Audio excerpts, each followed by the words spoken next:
Bonjour à tous, aujourd'hui nous allons voir un petit tutoriel de gestion sur le budget de TVA. Alors le budget de TVA c'est un tout petit peu plus complexe, néanmoins vous allez voir c'est très simple. Donc le budget de TVA, lui, il va regrouper les différentes TVA collectées et déductibles que l'on a pu voir dans les autres budgets. Donc le budget des ventes, on a déjà eu la TVA collectée, les déductibles c'est dans tous les budgets liés aux achats, donc les achats, les investissements, les autres charges. Et à la fin, on va pouvoir calculer notre TVA à payer. Un petit rappel, la TVA collectée, c'est la TVA sur vente. C'est la TVA que moi, en tant que commerçant, entreprise, je vais collecter pour pouvoir redonner à l'État. La déductible, c'est quand j'achète des marchandises, je vais déduire cette TVA.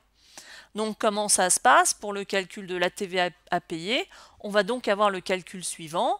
TVA collectée moins TVA déductible. Alors on va avoir plusieurs cas de figure par rapport à cela. On peut très bien avoir une TVA collectée, donc la TVA sur les ventes, qui est supérieure à ma TVA déductible. Dans ces cas-là, nous aurons une TVA à payer, ou on dit aussi, au niveau comptable, une TVA à décaisser. Donc là, ce sera la TVA qui sera à payer à l'État. On peut aussi avoir l'inverse, c'est-à-dire qu'on a moins collecté de TVA que l'on en a déduit. Donc dans ces cas-là, on aura un crédit de TVA, c'est-à-dire qu'on ne va pas payer de TVA, on le reportera sur le mois d'après au niveau de nos comptes. Donc voilà un petit peu pour ce qui est le calcul de la TVA de façon très simple.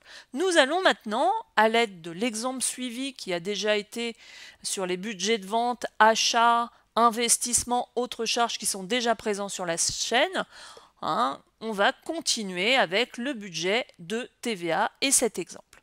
Donc toujours la société Eurofil, toujours sur l'établissement d'un budget sur un semestre. Normalement, on le ferait sur une année, mais là, par simplification, on va le faire sur le semestre.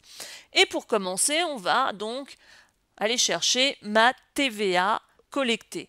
Où est-ce qu'on va aller la chercher? On va aller la chercher dans mon budget des ventes. Et vous voyez, ici, j'ai ma ligne TVA collectée que je vais donc reporter sur mon budget de TVA. Donc, on écrit TVA collectée et on la reporte mois par mois. Vous voyez, c'est pas bien compliqué. Évidemment, ça sous-entend que mon budget des ventes doit être bien réalisé. On va continuer maintenant avec l'aspect TVA déductible. Donc, pour pouvoir l'apprendre, on va aller chercher notre budget des achats que nous avions déjà réalisé, notre budget des autres achats, et donc on va avoir notre TVA déductible. Alors on appelle ça de la TVA déductible sur ABS, sur autres biens et services. Donc vous voyez ici mon budget des achats, j'ai 24 000, plus mon budget des autres achats, j'ai 2 000, donc 24 000 plus 2 000, on a bien 26 000, et c'est la même chose au fur et à mesure. Pour les autres mois, on fait toujours la même addition. Donc vous voyez, une fois de plus, c'est tout simplement du reporting. On continue, dernière TVA, la TVA déductible sur immobilisation, donc c'est toujours une TVA déductible de toute façon. Donc on va la reporter. On avait un investissement qu'on avait réalisé au mois de mars, donc on reportera, là ici vous voyez c'est le montant de la TVA, on le reporte au mois de mars. Donc là, on en a fini avec notre reporting. Maintenant, on va calculer la TVA à payer.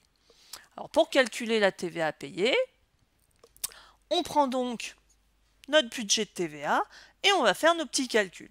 Alors là, comme vous pouvez le remarquer, au mois de janvier, je fais TVA collectée moins TVA déductible sur autres biens et services. Je n'ai pas de TVA sur immobilisation. J'ai donc 36 000 moins 26 000. J'ai une TVA à payer de 10 000 €. En février, c'est la même chose. Au mois de mars, vous voyez, on a un petit écart. Alors on va aller le voir tout de suite. 45 000 de TVA collectée, 32 000 de TVA déductible, donc 45 000 moins 32 000, moins 15 000 de TVA déductible sur immobilisation, c'est là où on avait acheté notre IMO. On a donc une TVA négative, donc on a un crédit de TVA. Donc là ici, TVA payée, nous n'aurons rien, on a 0. Donc pour avril, qu'est-ce qui va se passer?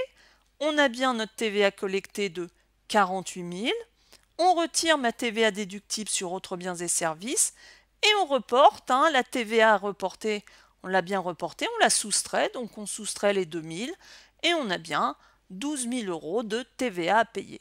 Après, pour les mois de mai et juin, il n'y a pas de souci, hein, on fait tout simplement une soustraction classique. Donc voilà, pour le budget de TVA, comme vous pouvez le remarquer, c'est assez simple, hein, il suffit de bien suivre de façon rigoureuse le système de TVA collectée moins les TVA déductibles et de ne pas se tromper, hein, si elle est négative, c'est un crédit de TVA, on la reporte sur le mois d'après, et si elle est à payer, pas de souci, on a une TVA à payer et on n'en parle plus. Donc, j'espère que ce petit tutoriel aura été simple pour vous. En attendant, je vous dis à bientôt pour un autre tuto.